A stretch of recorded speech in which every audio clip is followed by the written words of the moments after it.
nagpalit tayo ng plywood. Yan. Tapos ito, binalik ko pa rin yung stock niya dati. Sayang naman, makasapin din ng plywood.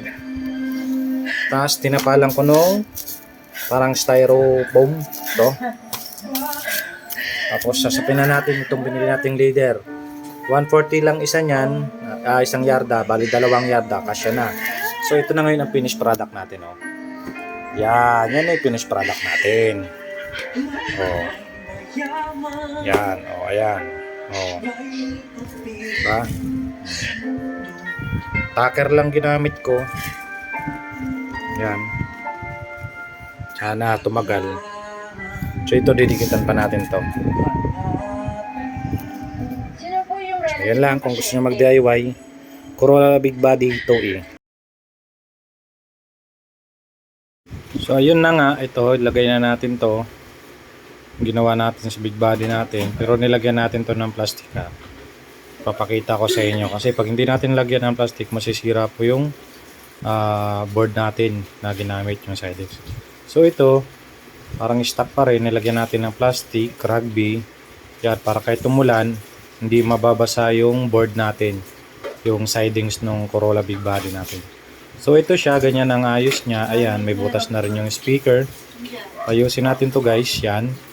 So ang gamit lang natin dito is tacker, rugby, board, tsaka leader. So ito nga, ito yung pag-ayos ko ng plastic. Ayan, kung nakikita ninyo, yan, binutasan ko lang din yung speaker. So yan, rugby, plastic na malaki, makapal, tsaka yung dun sa sticker niya, speaker, nilagyan ko rin ng plastic yun. So ito na nga, naikabit na natin ito. Yan, lalagyan na lang natin ng cover ulit ng leader yan para hindi pangit tingnan. Okay.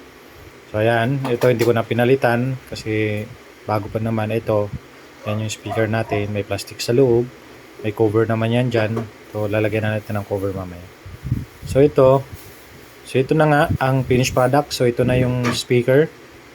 Yan, nilagyan natin ng leader, yung handle. So ito, ayan, ganda ng DIY natin. So ito na, yan yung speaker, cover. So maganda ang kinalabasan niya, tipid. So ito yung sa likod, ayan. Pati handle natin, may leader na din. So mura lang kasi nasa 1K lang siyang gastos. Kaysa magpagawa ka, 5,000. So, kaya naman i-DIY, gawin na lang natin. Ang gamit lang is board, lagari, rugby, tacker, plastic, yun.